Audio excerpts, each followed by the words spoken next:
The joke started innocently enough. We were at a dinner party, the kind filled with forced laughs and lucre wine. Miriam, my wife of 10 years, leaned close, her perfume of familiar comfort. "I have a secret," she whispered, her eyes sparkling with mischief. I chuckled, playing along. "Oh, yeah. Are you finally admitting you stole my last cookie?" She giggled, a sound that usually warmed me from the inside out, but this time something felt off. No, something much bigger. A secret admirer.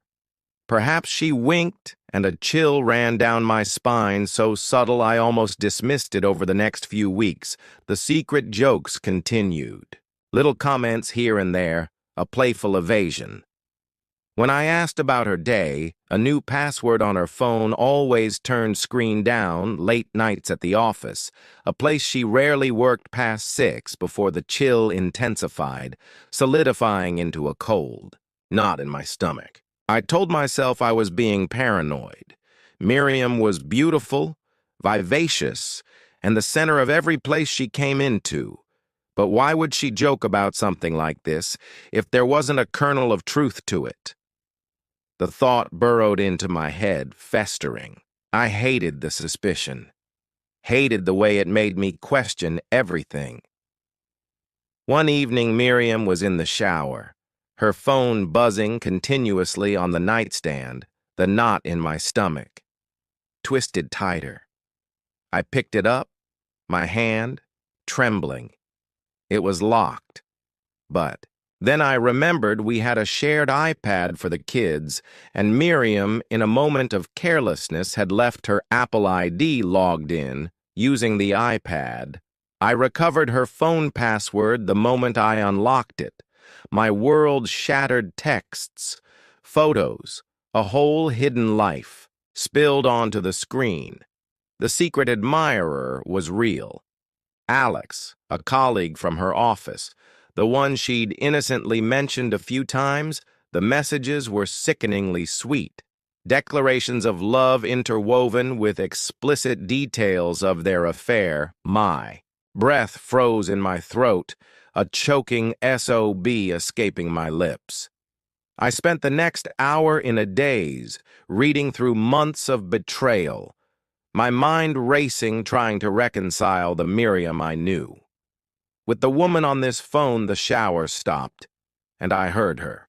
Humming, oblivious to the storm growing within me, I placed the phone back on the nightstand, face down, as if untouched. The following days were a fog of calculated calm. I needed a method to make them pay for ruining my life. I began gathering proof, meticulously documenting every lie. Every stolen moment. I even put a keylogger on Miriam's laptop, revealing even more sickening information of their affair plans for a weekend vacation, screamed, promises of a future together. The confrontation I planned was meticulously crafted. I booked a table at the same restaurant where they'd had their first clandestine dinner, a detail gleaned from their texts. I invited Miriam, feigning a romantic anniversary dinner. Then I made another reservation.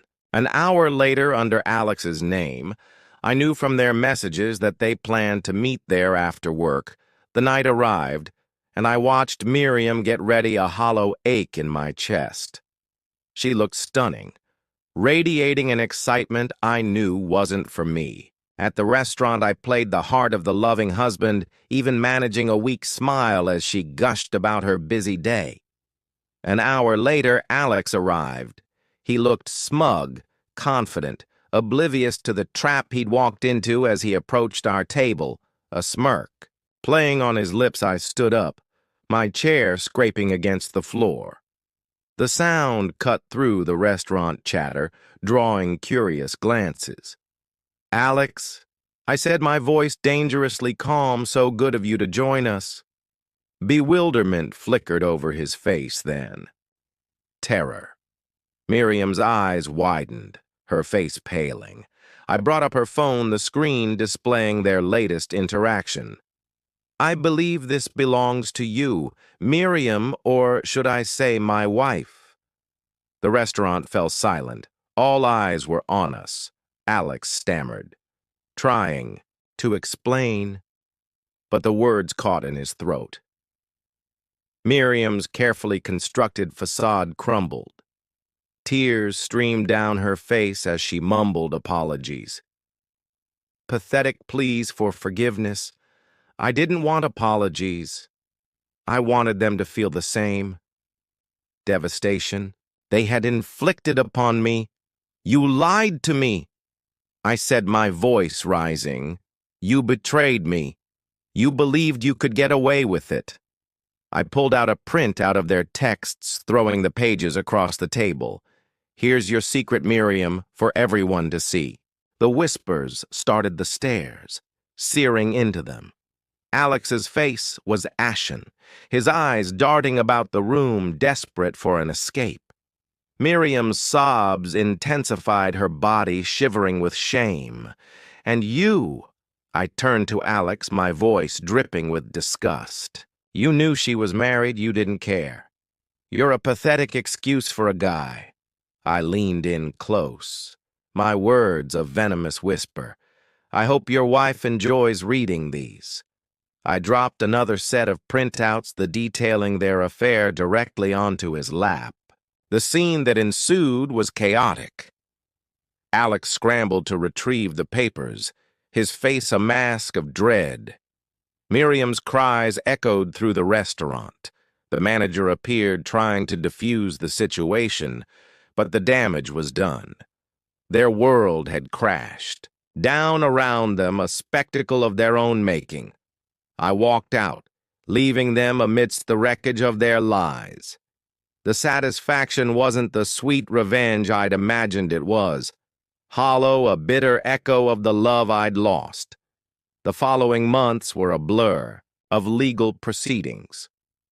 The finality of divorce papers, a sharp reminder of what had been there, was no grand reconciliation, no dramatic forgiveness, just the quiet unraveling of a life I thought I knew. I moved out of our house, the memories too painful to bear. I started afresh, slowly rebuilding my life. Piece by broken piece.